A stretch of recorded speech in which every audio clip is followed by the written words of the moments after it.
السلام علیکم، میں اپنے چینل اردو وائس کلاسک میں آپ کو خوش آمدید کہتی ہوں۔ چینل کو سبسکرائب کر کے بیل نوٹیفیکیشن کو آن کر لیں، اس طرح سے میری آنے والی تمام نیو ویڈیوز آپ تک سب سے پہلے پہنچیں گی۔ تو آئے آج کی کہانی شروع کرتے ہیں۔ زارا کی آنکھ کھلی تو اس نے دیکھا اس کا شوہر خالد بیڈ پر نہیں تھا۔ یہ پہلی بار نہیں ہوا تھا۔ جب سے اس کی شادی ہوئی تھی وہ نوٹ کر رہی تھی، اکثر وہ رات میں کچھ وقت کے لیے بستر سے اٹھ کر چلا جاتا تھا اور اس کی واپسی گھنٹے 2 گھنٹے بعد ہوتی تھی۔ زارا کی شادی کو 6 ماہ سے کچھ زیادہ ہی ہوئے تھے۔ خالد کے اس عمل سے زارا کو الجھن ہونے لگی تھی کہ ایسا کون سا کام ہے وہ جو رات کی تنہائی میں کرتا ہے۔ تجسس کے ہاتھوں مجبور ہو کر کئی بار اس نے خالد سے معلوم بھی کیا تھا، پر اس نے کوئی تسلی بخش جواب نہیں دیا، جس پر زارا کو شک ہونے لگا تھا کہ ضرور کوئی گڑبڑ ہے، کہیں اس کا کسی لڑکی سے چکر وغیرہ تو نہیں، کیونکہ آج کل لڑکیاں موبائل پر بات چیت کرنے کے لیے رات کی تاریکی کا سہارا لیتے ہیں، مگر خالد کو ایسا کرنے کی کیا ضرورت پڑ گئی؟ اگر اس کا چکر کسی اور لڑکی سے چل بھی رہا تھا تو اسے ختم کر دینا چاہیے تھا، یا پھر اسے تعلق رکھنا ہی تھا تو پھر اسی سے شادی کر لیتا، مجھ سے شادی کا ڈھونگ کیوں رچایا؟ اس نے کبھی تصور بھی نہیں کیا تھا کہ خالد ایسا دل پھینک قسم کا شوہر نکلے گا۔ اس میں ایسی کیا کمی ہے جو اس کا شوہر دوسری عورتوں سے تعلق قائم رکھنا چاہتا ہے؟ ابھی انہیں ایک طویل زندگی اکٹھے گزارنی ہے۔ اگر دوسری عورتیں اس کے شوہر کی زندگی میں آتی رہیں تو پھر کس طرح سے وہ اچھی زندگی گزار سکیں گے؟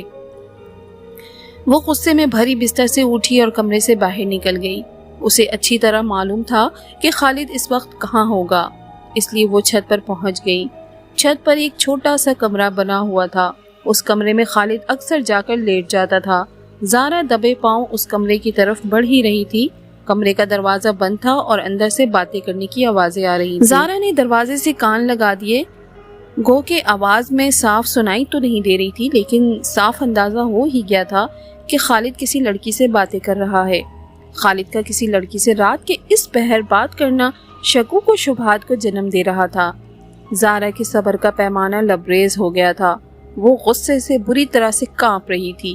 جیسے ہی اس نے دروازے کو زور سے دھکا دیا، دروازہ ایک جھٹکے سے کھل گیا۔ دروازے کو لاک نہیں کیا گیا تھا۔ کمرے کے اندر خالد ضرور بیٹھا تھا، لیکن کسی لڑکی کا نام و نشان نہیں تھا۔ وہ اپنے شوہر کو اکیلا دیکھ کر حیرت زدہ رہ گئی تھی۔ ابھی اس نے لڑکی کی آواز سنی تھی، صاف سنی تھی۔ خالد کے ہاتھ میں موبائل بھی نہیں تھا جو وہ سمجھتی کہ موبائل کے اسپیکر کی آواز سے کمرے میں لڑکی کی آواز گونج رہی ہو۔ خالد بھی حیرت سے زارا کو دیکھ رہا تھا۔ زارا، کیا بات ہے؟ خیریت ہے نا؟ اس نے پوچھا۔ مجھے کمرے سے کسی لڑکی کی بات کرنے کی آواز آ رہی تھی۔ لڑکی کی آواز؟ خالد چونکا۔ لیکن اس کمرے میں میرے علاوہ اور کوئی نہیں ہے۔ یہ بات میرے لیے بھی پریشان کن ہے۔ کمرے میں لڑکی نہیں ہے، پھر بھی لڑکی کی آواز سنائی دی تھی، زارا نے کہا۔ آؤ نیچے چلتے ہیں، خالد نے چارپائی سے اٹھتے ہوئے کہا۔ زارا کمرے میں بھرپور نگاہ دوڑاتی ہوئی خالد کے پیچھے پیچھے چل دی۔ وہ حیران و پریشان تھی کہ آخر کمرے میں لڑکی کہاں گئی، اور تھی تو کہاں چلی گئی؟ بستر پر لیٹتے ہوئے بھی اس لڑکی کے متعلق سوچ رہی تھی۔ زارا کہاں گم ہو گئی؟ خالد نے پوچھا۔ کچھ نہیں، میں وہ لڑکی، لگتا ہے تم نے کوئی ڈراؤنا خواب دیکھ لیا ہے۔ ذہن پر زیادہ زور مت ڈالو اور سو جاؤ۔ میں یقین سے کہہ سکتی ہوں کہ وہ لڑکی کی آواز تھی۔ ہاں، ہو سکتا ہے وہ لڑکی کی آواز ہو اور کسی دوسرے گھر سے آ رہی ہو، خالد نے کہا۔ کسی دوسرے گھر سے؟ جیسے میرا دل گرمی سے گھبرایا اور میں اوپر چلا گیا، ایسی ہی کسی کو نیند نہ آ رہی ہو اور اس نے ٹی وی کھول لیا ہو، اور ٹی وی سے مرد اور عورت کی آواز آنا کوئی انچبی کی بات تو نہیں ہوتی۔ ہاں، ایسا بھی ہو سکتا ہے۔ زارا نے اپنے دل کو مطمئن کرنے کو یہ بات کہی۔ بھی وہ خالد سے کچھ اور باتیں کرنا چاہتی تھی، لیکن خالد کے خراٹے کی آواز کمرے میں گونجنے لگے۔ وہ اس کے سونے کا انتظار کیے بغیر ہی سو گیا تھا۔ خالد کے سو جانے پر زارا کوشش کرنے لگی کہ اسے نیند آ جائے، پر نیند آنے کا نام ہی نہیں لے رہی تھی۔ وہ کروٹیں بدل رہی تھی، پھر نہ جانے کیسے اس کی آنکھ لگ گئی۔ اس کے بیدار ہونے سے پہلے ہی خالد کی آنکھ کھل چکی تھی، اس لیے وہ نہا دھو کر ناشتہ کرنے کو تیار ہو چکا تھا۔ زارا نے جلدی جلدی ناشتہ تیار کرنا شروع کر دیا۔ رات کا واقعہ ابھی تک اس کے ذہن میں تھا۔ خالد ناشتہ کر کے ڈیوٹی پر چلا گیا۔ دوپہر کا کھانا تیار کر کے جب وہ کچھ دیر کے لیے بیڈ پر لیٹی، اس وقت بھی رات کا واقعہ یاد آ گیا۔ وہ رات کے واقعے کو جتنا بھلا دینا چاہتی تھی اتنا ہی یاد آ رہا تھا۔ پھر نہ جانے اسے کیا ہوا، وہ بے اختیار اٹھی اور چھت پر چلی گئی۔ اس کے قدم کمرے کی طرف بڑھ رہے تھے۔ کمرے کے پاس پہنچ کر زارا نے ایک جھٹکے سے دروازہ کھول دیا۔ اچانک اس کی نظر ایک لڑکی پر پڑی جو بڑے آرام سے چارپائی پر لیٹی ہوئی تھی۔ دروازہ کھلنے پر اس نے زارا کی طرف دیکھا۔ وہ لڑکی بڑی ہی حسین تھی، نقش و نگار بھی بہت اچھے تھے۔ زارا نے پلٹ کر اس کی طرف دیکھا لیکن اب چھت پر کوئی بھی نہیں تھا۔ اس کے بدن میں کپ کپی سی طاری ہو گئی۔ ایسی خوبصورت لڑکی زارا نے اپنی زندگی میں پہلے کبھی نہیں دیکھی تھی۔ ابھی وہ اس لڑکی سے کچھ پوچھنا چاہتی تھی کہ وہ لڑکی چارپائی سے اٹھی اور تیزی سے کمرے سے باہر نکل گئی اور وہ بے اختیار گھبرا کر نیچے کو دوڑی۔ وہ جیسے ہی نیچے آئی دروازے کی کنڈی زور زور سے بجنے لگی۔ زارا نے لپک کر دروازہ کھول دیا۔ خالد دوپہر کا کھانا کھانے کے لیے آیا تھا۔ وہ اسے گھبرایا ہوا دیکھ کر چونکا۔ کیا بات ہے زارا، اتنی گھبرائی ہوئی کیوں ہو؟ وہ کمرے میں لڑکی؟ وہ چونکا۔ ہاں خالد، میں نے اپنی آنکھوں سے چھت والے کمرے میں ایک لڑکی کو چارپائی پر لیٹے ہوئے دیکھا۔ پھر وہ اچانک اٹھی اور کمرے سے باہر نکل گئی اور غائب ہو گئی۔ میں گھبرا کر نیچے دوڑی چلی آئی، زارا نے بتایا۔ اس کی بات سن کر خالد کے چہرے کا رنگ اڑ گیا تھا۔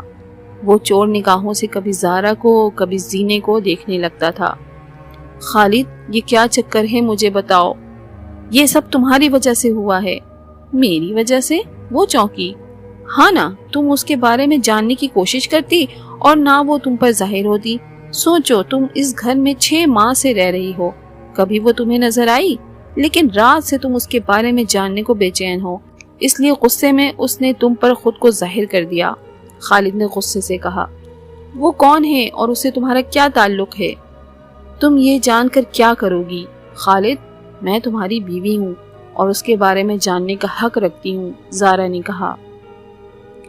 اتنا تو تم جان چکی ہو کہ وہ انسان نہیں ہے، بے چین روح ہے۔ ابھی میں جلدی میں ہوں، ڈیوٹی پر پہنچنا ہے، اس کے بارے میں رات کو بتاؤں گا، خالد نے کہا۔ ٹھیک ہے، زارا نے خالد کے لیے کھانا نکالتے ہوئے کہا۔ خالد کھانا کھا کر ڈیوٹی پر چلا گیا۔ بے چین روح کے بارے میں معلومات جاننے کے لیے زارا بے چین ہو چکی تھی۔ زارا سرفراز کالونی کی رہنے والی تھی۔ خالد کا گھر ان کے محلے سے 3 گلیاں چھوڑ کر تھا۔ وہ جب بھی پریٹ آباد ڈیوٹی پر جا رہا ہوتا تھا، زارا اسکول پڑھانے کو نکلتی تھی۔ وہ ایک مقامی اسکول میں پڑھاتی تھی۔ وہ انٹر پاس تھی۔ اپنی ڈیوٹیوں پر جاتے ہوئے دونوں کی ایک دوسرے سے نظریں ضرور ٹکراتی تھیں۔ دونوں کی نظروں میں ایک دوسرے کے لیے پسندیدگی موجود ہوتی تھی۔ ایک دن خالد کے گھر والے زارا کے رشتے کے لیے بات چیت کرنے آئے۔ چونکہ دونوں خاندان ایک دوسرے کو اچھی طرح جانتے تھے، اس لیے بات پکی ہو کر شادی پر ختم ہو گئی۔ خالد جس گھر میں رہتا تھا وہ گھر ان کی شادی ہونے پر چھوٹا پڑنے لگا تھا، اس لیے خالد نے پریٹ آباد میں ہی ایک مکان کرائے پر لے لیا۔ اس سے فائدہ یہ ہوا کہ اسے اب ڈیوٹی کے لیے گھر سے جلدی نہیں نکلنا پڑتا تھا اور کھانے کے وقت گھر آ کر کھانا کھا لیتا تھا۔ مکان کا کرایہ مناسب ہونے کے سبب انہیں کوئی پریشانی نہیں تھی۔ رات کو جب زارا اور خالد بستر پر لیٹے، اس نے پھر اس بے چین روح کا تذکرہ چھیڑ دیا۔ خالد کے پاس اب کوئی چارہ نہ تھا کہ وہ اس کے بارے میں زارا کو بتا دے۔ زارا، یہ کئی سال پہلے کی بات ہے، میں بے روزگار تھا اور بہتر روزگار کی تلاش میں تھا۔ حیدرآباد جیسے شہر میں روزگار ملنا بہت مشکل کام ہے۔ میں بھی روزگار کے لیے دھکے کھا رہا تھا۔ میرے کئی دوست پریٹ آباد میں رہتے تھے، ان سے ملاقات کے لیے اکثر میرا پریٹ آباد آنا ہوتا تھا۔ پریٹ آباد میں پاور لومز کی صنعت سے ہزاروں لوگ وابستہ ہیں، جس کی وجہ یہ ہے کہ پاور لومز پر زیادہ تر کھادی کپڑا تیار ہوتا ہے۔ ایک نوجوان بیک وقت کئی مشینوں کو دیکھ سکتا ہے۔ اس کام میں سب سے بڑی خرابی یہ ہے کہ کام کرنے والوں کو 2 شفٹوں میں کام کرنا پڑتا ہے۔ ایک شفٹ صبح سے شام اور دوسری رات سے صبح 7 بجے تک ہوتی ہے۔ پریٹ آباد پاور لومز کی وجہ سے رات میں بھی دن کا سما ہوتا ہے۔ ہر مزدور کو ایک ہفتے میں دن میں تو دوسرے ہفتے رات میں ڈیوٹی کرنا پڑتی ہے۔ رات میں کام کرنے سے انسان کی صحت پر بہت فرق پڑتا ہے۔ اکثر لوگوں کی بنائی وقت سے پہلے ہی کمزور ہو جاتی ہے۔ پاور لومز کے مالکان کو مزدوروں کی تلاش نہیں کرنی پڑتی۔ زیادہ تر لوگوں نے کارخانے اپنے گھر کے نیچے کی منزل پر قائم کر رکھے ہیں۔ محلے میں کھیلنے والے بچے شوق ہی شوق میں 15 دن یا 1 ماہ کے اندر مشین چلانا سیکھ لیتے ہیں، اور پھر روزگار نہ ملنے پر کسی بھی کارخانے والے سے بات کر کے یہ کام شروع کر دیتے ہیں۔ میں اپنے دوستوں کی مدد کرنے کی غرض سے کچھ وقت کے لیے مشین پر کھڑا ہو جاتا تھا، جس کی بنا پر یہ کام مجھے آ گیا تھا۔ روزگار نہ ملنے پر میں نے یہی کام کرنے کا فیصلہ کر لیا تھا۔ میرے دوستوں نے اس ارادے پر میرا حوصلہ بڑھایا اور اس طرح میں پاور لومز کی صنعت میں مزدور کی حیثیت سے شامل ہو گیا۔ کام مجھے اس لیے زیادہ اچھا لگا تھا کہ مجھے خود کوئی کام نہیں کرنا پڑتا تھا، سارا کام مشین کرتی تھی۔ میری حیثیت ایک نگراں کی سی تھی۔ جب اکتاہٹ ہوئی مشین کو بند کیا، کچھ دیر کو باہر نکل گئے، چائے پانی پی کر جیسے ہی طبیعت بہتر ہوئی واپس آ کر مشین اسٹارٹ کر دی۔ اس کام میں یہ قید نہیں ہے کہ ساری زندگی وہی کام کرتے رہو، جہاں سے زیادہ پیسوں کی پیشکش ہوئی وہیں چلے گئے۔ میں شادی سے قبل کئی کارخانے تبدیل کر چکا تھا۔ کارخانے تبدیل کرنے کی وجہ صرف زیادہ اجرت تھی۔ اس دن مجھے مولانا محی الدین کے کھاتے پر کام کرتے ہوئے دوسری رات تھی۔ چائے کی طلب پر میں مشین بند کر کے چائے پینے چلا گیا۔ ہوٹل پر مجھ سے پہلے ہی میرا دوست امیر الدین ناز بیٹھا ہوا تھا۔ میں نے سنا ہے کہ تم نے نثار کے کھاتے سے کام کرنا چھوڑ دیا ہے؟ ہاں، میں نے کام کرنا چھوڑ دیا ہے۔ کیوں؟ وہ چونکا۔ مولانا محی الدین اس سے زیادہ پیسے دیں گے۔ کیا واقعی تم محی الدین کے کھاتے پر کام کر رہے ہو؟ امیر الدین ناز پوری طرح سے چونکا۔ کیوں؟ اس میں ایسے چونکنے والی کون سی بات ہے؟ بات ہے، جبھی میں چونکا ہوں۔ اس کے پاس زیادہ تر لوگ کام کرنے سے انکار کر دیتے ہیں۔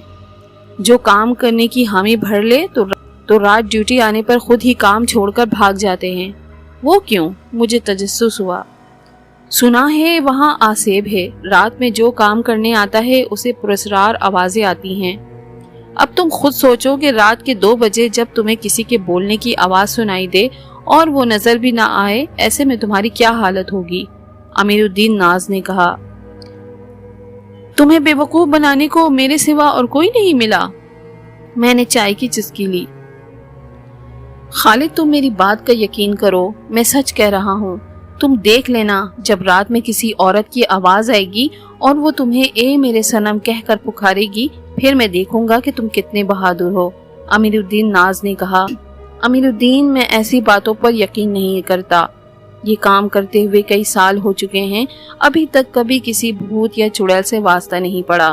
پھر میں کیسے مان لوں کہ مولانا محی الدین کے کھاتے میں آسیب ہے؟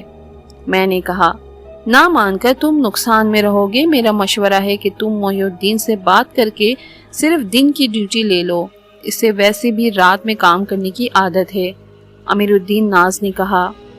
کہیں ایسا تو نہیں کہ مجھے وہاں سے ہٹوا کر تم نے وہاں کام کرنے کا پروگرام بنا لیا ہو؟ میں نے مسکراتے ہوئے اس کی جانب دیکھا۔ خالد بھائی، میں جب اس کام میں آیا تھا، میرے استاد اعجاز حسین نے کہا تھا کہ بیٹا تم اس کام میں نہ آؤ، یہ کام تمہاری آنکھیں کمزور اور صحت خراب کر دے گا۔ دیکھ لو، میں وقت سے پہلے بوڑھا نظر آنے لگا ہوں، امیر الدین ناز نے اپنی داڑھی پر ہاتھ پھیرتے ہوئے کہا۔ خیر، جو ہوگا دیکھا جائے گا۔ دیکھنا یہ ہے کہ میں آصف کو بھگاتا ہوں یا آصف مجھے وہاں سے بھگاتا ہے، میں نے قہقہا لگاتے ہوئے کہا۔ میں جب مشینوں پر دوبارہ آ کر کھڑا ہوا، مجھے ایسا محسوس ہوا جیسے کوئی مجھ سے مخاطب ہے اور کچھ کہہ رہا ہو۔ میں نے چاروں طرف دیکھا، وہاں کوئی موجود نہ تھا۔ کسی کو نہ پا کر میں نے اسے اپنا وہم سمجھا اور کپڑے کی طرف دھیان دینے لگا کہ مشین پر کپڑا صحیح تیار ہو رہا ہے یا کہیں کوئی خرابی تو نہیں ہے۔ بے خیالی میں میری نظر آواز کی سمت دیوار پر چلی گئی۔ اچانک دیوار کے اندر سے ایک خوبصورت لڑکی ظاہر ہوئی۔ میں نے اپنی آنکھیں مسل کر دیکھا، مجھے اپنی آنکھوں پر یقین نہیں آ رہا تھا کہ بھلا دیوار کے اندر سے بھی کوئی لڑکی نکل سکتی ہے۔ وہ لڑکی سخت گھبرائی ہوئی تھی، وہ آتے ہی مجھ سے لپٹ گئی۔ اس کا جسم بالکل روئی کے گالے کی طرح محسوس ہو رہا تھا۔ میں سخت بوکھلا گیا ابھی اسے اپنے سینے سے الگ کرنے کا سوچ ہی رہا تھا کہ ایک نوجوان دیوار کے اندر سے ظاہر ہوا۔ اس کے ہاتھ میں ایک تیز دھار خنجر تھا۔ وہ تیزی سے میری طرف آیا اور اس نے وہ خنجر لڑکی کے سینے میں اتار دیا۔ وہ زور سے چیخی اور تڑپ تڑپ کر اپنی جان دے دی۔ میں حیران و پریشان یہ منظر دیکھ رہا تھا۔ وہ لڑکا جیسے دیوار کے اندر سے آیا تھا ویسے ہی غائب ہو گیا۔ لڑکی بھی خود بخود غائب ہو گئی۔ مجھے حیرت اس پر زیادہ ہوئی کہ لڑکی نے میرے ہاتھوں میں دم دیا تھا، لیکن وہاں ایک قطرہ خون کا موجود نہ تھا، حتیٰ کہ میرے کپڑے بھی بالکل صاف تھے کہ جیسے وہاں کچھ ہوا ہی نہ ہو۔ مجھ پر کپکپی سی طاری ہو گئی تھی اور بے اختیار میں نے مشین بند کی اور کارخانے کو تالا لگا کر گھر چلا آیا۔ امیر الدین ناز کی بات سچ ثابت ہوئی تھی۔ باقی کارخانے میں آصف تھا۔ تب ہی لوگ رات میں کام کرنے سے ڈرتے ہیں، حالانکہ اس علاقے میں مولانا محی الدین سب سے زیادہ اجرت دینے میں مشہور تھا، پھر بھی لوگ اس کے پاس کام کرنے سے کتراتے تھے۔ رات کو میں کام کرنے سے معذوری ظاہر کرتے ہوئے چابی دینے مولانا محی الدین کے پاس گیا تو وہ مجھے دیکھ کر مسکرایا۔ بس ڈر گئے؟ ارے بھائی ایسا کچھ نہیں ہے، بس لوگ مجھ سے جیلس ہوتے ہیں، وہ نہیں چاہتے کہ میں ترقی کروں، اسی لیے ایسی باتیں پھیلائی ہوئی ہیں۔ رات کے وقت کام کرنے والوں کو لوگوں کی باتیں سچ محسوس ہوتی ہیں، اسی لیے وہ کسی کو کچھ اور کسی کو کچھ اور نظر آتا ہے۔ آصف ہونے کی صورت میں اس سے تو مجھے نقصان پہنچانا چاہیے تھا، دیکھ لو مجھے آج تک کوئی نقصان نہیں پہنچا ہے۔ لیکن رات میں مجھے آصف نظر آیا ہے، میں نے کہا۔ اگر وہ آصف ہوتا تو وہ ضرور تمہیں کوئی نقصان پہنچاتا، تمہیں کوئی نقصان نہیں پہنچا اور اس کا مطلب ہے وہ تمہاری نظروں کا دھوکہ ہے۔ میری بات مانو، لوگوں کی باتوں پر کان نہ دھرو اور اپنا کام کرتے رہو، اور جس دن تم محسوس کرو کہ آصف نے نقصان پہنچایا ہے بے شک کام چھوڑ کر چلے جانا، میں تمہیں نہیں روکوں گا۔ میں سوچ میں پڑ گیا کہ کیا کروں۔ مجھے سوچتا دیکھ کر وہ بولا، خالد بیٹے دیکھو یہ دنیا بہت وسیع ہے، اس دنیا میں ہم ہی نہیں اللہ تعالیٰ کی کتنی مخلوق آباد ہیں جس کا ہم تصور بھی نہیں کر سکتے۔ جنات کہاں نہیں ہیں، یہ مخلوق ہر جگہ ہے۔ جب ہم اسے نہیں ستائیں گے وہ بھی ہمیں نہیں ستائے گی، مولانا محی الدین نے کہا۔ مجھے مولانا محی الدین کی یہ بات دل کو لگی کہ جب ہم اسے نہیں ستائیں گے پھر وہ ہم کو کیوں ستائے گی۔ میں کام چھوڑنے کی بات کرنے آیا تھا اور کام کی حامی بھر کے دوبارہ سے تیار ہو گیا۔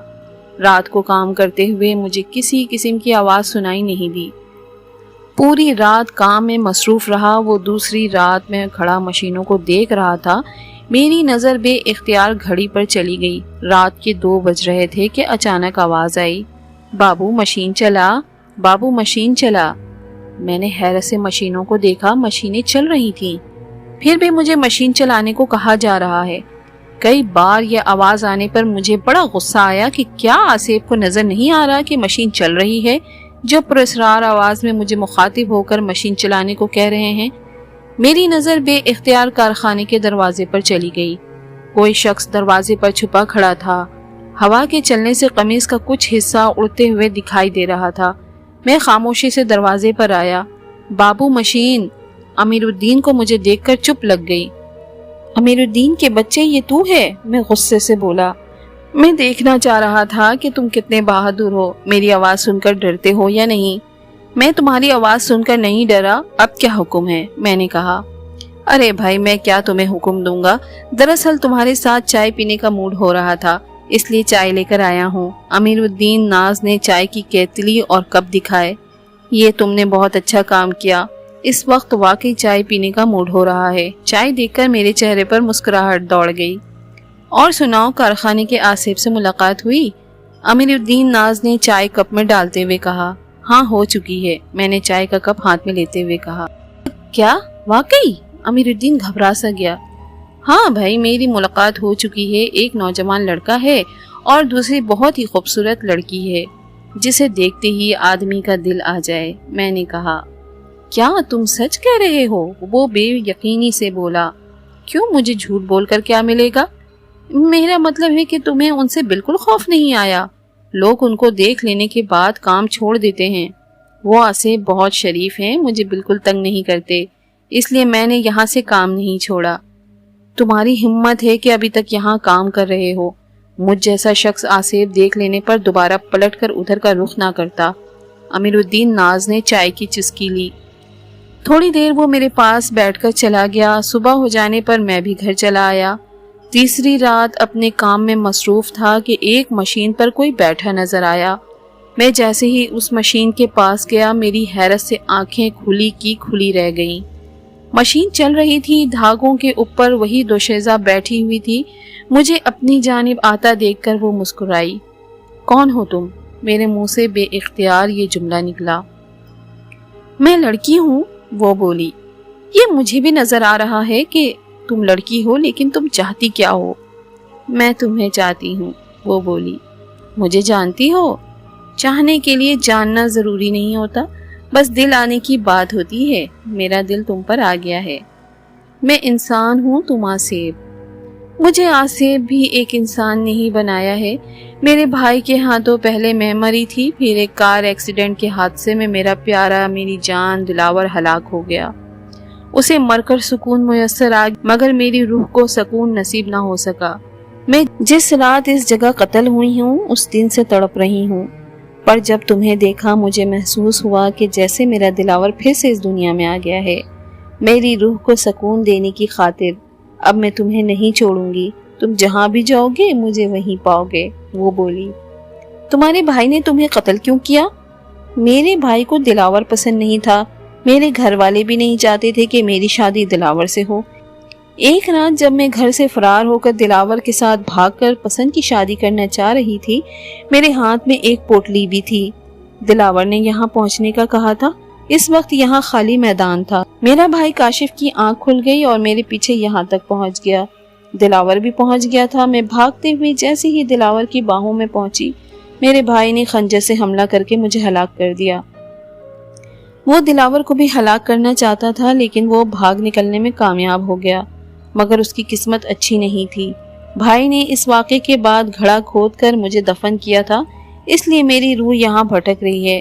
میں نے آج تک کسی کو نقصان نہیں پہنچایا، پھر بھی لوگ مجھ سے نہ جانے کیوں ڈرتے ہیں۔ مجھے دیکھ لیں تو کام چھوڑ کر چلے جاتے ہیں، وہ بولی۔ تمہارا نام کیا ہے؟ میری ماں نے میرا نام شہزادی رکھا تھا، اور اس شہزادی کا یہ حشر ہوا ہے، وہ بولی۔ اس دن سے میری اور شہزادی کی دوستی ہو گئی۔ رات کی ڈیوٹی میں اس سے روزانہ ملاقات ہوتی تھی۔ وہ بے ضرر تھی، اس نے کبھی مجھے نقصان نہیں پہنچایا تھا، اس لیے میں نے کارخانے کو نہیں چھوڑا۔ علاقے کے لوگ بھی حیران تھے کہ میں کام چھوڑ کر کیوں نہیں بھاگا۔ مجھ سے پہلے جو بھی کاریگر آتا تھا وہ چند دن میں بھاگ جاتا تھا۔ مولانا محی الدین کاریگروں کو زیادہ اجرت اسی لیے دیتے تھے کہ وہ کسی طرح لالچ میں آ کر کام کرتا رہے، کام چھوڑ کر بھاگے نہیں۔ ہر انسان اتنا بہادر نہیں ہوتا کہ وہ آصف کا علم ہو جانے پر کام پر ڈٹا رہے۔ میرا خیال تھا کہ میری شادی ہونے پر شہزادی میرا پیچھا چھوڑ دے گی، لیکن ایسا نہیں ہوا۔ وہ نہیں چاہتی تھی کہ ہم دونوں ایک ساتھ رہیں۔ ایک طرح سے وہ تمہیں اپنی سوتن تصور کرتی ہے اور مجھ سے ضد کرتی ہے کہ تمہیں طلاق دے دوں۔ پہلے وہ کارخانے تک ہی محدود تھی، لیکن اب وہ سائے کی طرح ہر جگہ میرے ساتھ رہتی ہے، حتیٰ کہ جب دن کی ڈیوٹی ہوتی ہے اور رات میں گھر آ کر سوتا ہوں، رات میں سوتے ہوئے مجھے جگا کر اوپر چھت پر لے جاتی ہے اور مجھ سے باتیں کرتی رہتی ہے۔ 2 گھنٹے باتیں کر کے چلی جاتی ہے۔ اس کا زیادہ زور اس بات پر ہوتا ہے کہ میں نے شادی کر کے اچھا نہیں کیا۔ میرے ہوتے ہوئے تم نے شادی کیوں کی؟ میں اسے سمجھاتا ہوں کہ تم ایک روح ہو، جبکہ مجھے ایک گوشت پوشت کے ساتھی کی ضرورت ہے۔ اتنی بڑی زندگی تنہا تو نہیں گزار سکتا، لیکن میری باتیں اس کی سمجھ میں نہیں آتی۔ یہ کہتے ہوئے خالد خاموش ہو گیا۔ خالد کی باتیں سن کر زارا کی تشویش میں اور اضافہ ہو گیا تھا۔ اس کی سمجھ میں نہیں آ رہا تھا کہ وہ اس موقع پر کیا کہے۔ اس نے تو سن رکھا تھا جب کوئی آصف کسی پر عاشق ہو جائے تو پھر وہ آسانی سے اس کا پیچھا نہیں چھوڑتا۔ اس کے شوہر خالد کا بھی وہ اتنی آسانی سے پیچھا چھوڑنے والی نہیں تھی۔ اس معاملے میں کسی عامل سے رہنمائی حاصل کرنا بہت ضروری ہو گیا تھا۔ وہ دونوں شہزادی سے متعلق باتیں کرتے ہوئے سو گئے۔ صبح ہونے پر خالد کام پر چلا گیا۔ زارا گھر میں اکیلی تھی۔ وہ گھر کا کام کر کے آرام کی نیت سے جیسے ہی چارپائی پر لیٹی، اچانک وہ لڑکی کمرے میں آ گئی۔ اسے دیکھ کر زارا گھبرا گئی۔ تو کیا منصوبے تیار کر رہی ہے؟ مجھے سب خبر ہے، لیکن اتنا سوچ لے کہ خالد اگر میرا نہ ہو سکا تو تیرا بھی نہیں رہے گا۔ تو نے اگر اس سے میرا پیچھا چھڑانے کے لیے کسی عامل سے رجوع کیا، میں اسی دن خالد کا خاتمہ کر دوں گی۔ تجھے بیوہ ہونے کا شوق ہے تو پھر بھلے کسی بھی عامل سے رجوع کر لینا۔ وہ بولی، تم میرے شوہر کا پیچھا کیوں نہیں چھوڑ دیتی؟ ویسے بھی تم ایک روح ہو، جبکہ ہمیں ابھی دنیا میں زندگی گزارنی ہے۔ زارا نے کہا، مجھ پر کس نے رحم کھایا تھا جو میں تم پر رحم کھاؤں؟ میں کسی صورت خالد کا پیچھا نہیں چھوڑ سکتی۔ اگر تجھے کسی مرد کے سہارے زندگی گزارنے کا اتنا ہی شوق ہے تو پھر اپنے لیے کوئی اور مرد ڈھونڈ لے۔ میں کسی بھی صورت خالد کو تمہارا نہیں بننے دوں گی۔ وہ میرا ہے اور میرا ہی رہے گا۔ مجھ سے جدا کرنے کی صورت میں خالد بھی زندہ نہیں رہے گا۔ وہ بولی۔ زارا ابھی اسے کچھ کہنا چاہتی تھی کہ وہ لڑکی غائب ہو گئی۔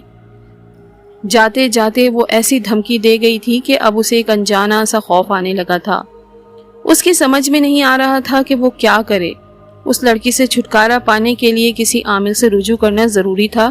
ایسے میں وہ لڑکی اپنی دی ہوئی دھمکی پر عمل بھی کر سکتی تھی، اور وہ خالد کو کسی بھی صورت میں کھونا نہیں چاہتی تھی۔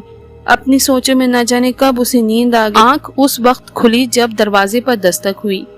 دروازہ کھولنے پر اس کے سامنے خالد کھڑا تھا۔ کب سے میں دروازہ بجا رہا ہوں، وہ بولا۔ مجھے نیند آ گئی تھی، زارا نے بتایا۔ کھانے کے لیے کچھ تیار بھی کیا ہے؟ ہاں، دوپہر کے لیے کھانا تیار کر کے ہی سوئی تھی، زارا نے کہا۔ خالد کے لیے اس نے کھانا نکال کر رکھ دیا۔ کھانا کھاتے ہوئے خالد نے محسوس کیا کہ زارا چپ چپ سی ہے۔ کیا بات ہے، آج بہت خاموش ہو؟ طبیعت ٹھیک ہے نا؟ میری طبیعت کو کیا ہونا ہے، بالکل ٹھیک ہوں۔ اس روح نے مجھے دھمکی دی ہے کہ کسی عامل سے رجوع کرنے پر وہ تمہیں نقصان پہنچا سکتی ہے۔ بس اس بارے میں سوچ رہی ہوں۔ ہاں، مجھے اس بات کا احساس ہے، جب وہ مجھے دھمکی دے سکتی ہے تو پھر وہ تمہیں بھی دے سکتی ہے۔ خالد نے کہا۔ کیا اس نے تمہیں بھی دھمکی دی ہے؟ زارا نے پوچھا۔ ہاں، مجھے تم سے پہلے دھمکی دے چکی ہے، خالد نے اس بات میں گردن ہلائی۔ پھر تم نے کیا سوچا ہے؟ فی الحال میں کوئی انتہائی اہم قدم اٹھانا نہیں چاہتا، بس کچھ وقت گزرنے دو، پھر دیکھتے ہیں۔ میں سمجھی نہیں، زارا نے کہا۔ ہمارے لیے یہ مناسب نہیں ہے کہ فوری قدم اٹھا کر کوئی مصیبت گلے مول لیں، اس لیے کچھ انتظار کرو۔ ہو سکتا ہے وقت ہمارے موافق آ جائے اور ہم اس پوزیشن میں آ جائیں کہ خود بخود اس روح سے چھٹکارا مل جائے۔ ایسی خبیث روح سے خود بخود کہاں چھٹکارا مل سکتا ہے؟ ہمارے کچھ کہے بغیر اس سے چھٹکارا ممکن نہیں۔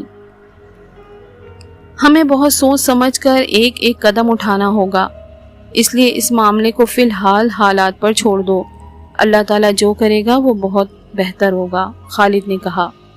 وہ کھانا کھا کر چلا گیا، مگر زارا سوچتی رہ گئی کہ اس کا شوہر اس روح سے جلدی جان کیوں نہیں چھڑانا چاہتا۔ اس روح سے جان چھڑانے کے لیے جلد یا دیر سے انتہائی قدم اٹھانا ہی پڑے گا۔ چند دن خیریت سے گزر گئے، لڑکی کی روح نے ان دونوں کو پریشان نہیں کیا۔ پھر ایک دن جب خالد گھر آیا، اس کے چہرے پر ہوائیاں اڑی ہوئی تھیں۔ کیا بات ہے، تم آج بہت پریشان ہو؟ زارا نے کہا۔ ہاں، واقعی پریشانی کی بات ہے۔ اس نے دھمکی دی ہے کہ اگر میں نے تمہیں ایک ہفتے کے اندر اندر طلاق نہیں دی تو وہ مجھے نقصان پہنچا سکتی ہے۔ کیا؟ زارا کی آنکھیں حیرت سے پھٹی کی پھٹی رہ گئیں۔ بہت ہی ضدی لڑکی ہے، جبھی وہ اپنے بھائی کے ہاتھوں ہلاک ہوئی تھی۔ پھر تم نے کیا سوچا ہے؟ سوچنا کیا ہے، جب سے اس نے دھمکی دی ہے میرا دماغ کام ہی نہیں کر رہا، سوچ سوچ کر دماغ پھٹا جا رہا ہے، خالد نے کہا۔ پھر اب کیا ہوگا؟ تم حوصلہ رکھو، اللہ تعالیٰ جو کرے گا وہ ہمارے حق میں ہوگا، خالد نے کہا۔ وہ انتہائی قدم اٹھانا چاہ رہا تھا، مگر اب پانی سر سے گزر چکا تھا۔ اسے جو کرنا تھا فوری کرنا تھا۔ ایک دن وہ ایک مشہور عامل نثار احمد کے پاس جانے کے لیے گھر سے نکلا۔ وہ بھی عامل نثار کے آستانے سے کچھ ہی دور تھا کہ ایک موٹر سائیکل سوار نے اسے زوردار ٹکر مار دی۔ وہ دور جا گرا۔ ابھی وہ سنبھل بھی نہ پایا تھا کہ موٹر سائیکل والا تیزی سے فرار ہو گیا۔ یہ اتفاق ہی تھا کہ وہاں خالد کا دوست اعجاز حسین پہلے ہی موجود تھا۔ اس نے فوراً خالد کو اپنی موٹر سائیکل پر سوار کر کے ہسپتال لے گیا۔ خالد کو زیادہ شدید چوٹیں نہیں آئی تھیں، پھر بھی اسے گھر میں 10 سے 15 دن آرام کرنا ضروری ہو گیا تھا۔ خالد کے جسم کے مختلف حصوں پر پٹیاں دیکھ کر زارا پریشان ہو گئی۔ یہ کیا ہو گیا ہے؟ ارے کچھ نہیں بھائی، ذرا سی چوٹیں آئی ہیں، خالد نے زبردستی چہرے پر مسکراہٹ لاتے ہوئے کہا۔ پھر بھی یہ کیسے ہوا؟ موٹر سائیکل والا بہت جلدی میں تھا، مجھے مار کر چلا گیا، وہ بولا۔ خالد عامل کے پاس جانے والی بات بتا کر زارا کو پریشان نہیں کرنا چاہتا تھا، اس لیے وہ عامل کی بات گول کر گیا۔ تم عامل نثار کے پاس جانے کا کہہ رہے تھے، زارا نے یاد دلایا۔ ارے بھائی چلا جاؤں گا، تم فکر نہ کرو، یاد سے چلے جانا۔ اس حالت میں بھلا کیسے جا سکتا ہوں؟ 1-2 دن آرام کر لوں پھر چلا جاؤں گا۔ زارا شوہر کی بات سن کر خاموش ہو گئی۔ شام کا وقت تھا، مغرب ہونے میں کچھ وقت باقی تھا کہ دروازے پر دستک ہوئی۔ زارا چونکی، اس وقت کون آ گیا؟ دروازے پر ایک ملنگ بابا کھڑا تھا۔ بھوکے کو کھانا کھلاؤ گی بیٹی؟ وہ بولا۔ ہاں بابا، یہاں بیٹھے، میں کھانا لے کر آتی ہوں، زارا نے صحن میں ایک طرف اشارہ کرتے ہوئے کہا۔ ملنگ بابا صحن میں بیٹھ گیا، اس کے ہاتھ میں جو ڈنڈا تھا وہ اس نے اپنے برابر میں رکھ لیا۔ زارا نے کھانا نکال کر ملنگ بابا کے آگے رکھ دیا۔ بابا نے روٹی کا نوالا توڑ کر منہ میں رکھا اور پھر اس نے خلا میں کچھ دیکھنے کی کوشش کی، پھر دوسرا نوالا بھی منہ میں رکھتے ہوئے خلا میں گھورا۔ وہ بول کچھ نہیں رہے تھے، کچھ دیر گزر جانے پر وہ کھانا کھا چکے تھے۔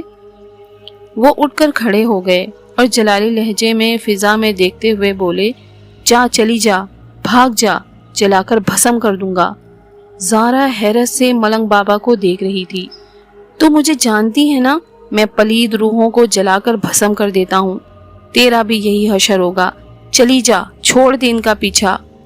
کچھ دیر گزرنے پر ملنگ بابا کا غصہ ختم ہو گیا اور وہ نارمل حالت میں آ گئے۔ بابا تم کس سے بات کر رہے تھے؟ زارا نے پوچھا۔ اس خبیث روح سے بات کر رہا تھا جو تمہیں نقصان پہنچانے کے در پہ ہے۔ یہ اتفاق ہے کہ میں اس طرف نکل آیا، اس گھر میں داخل ہوتے ہی اس سے سامنا ہو گیا۔ یہ خبیث اس سے قبل بھی کئی لوگوں کو پریشان کر چکی ہے، میں نے ہی انہیں اس سے چھٹکارا دلایا تھا۔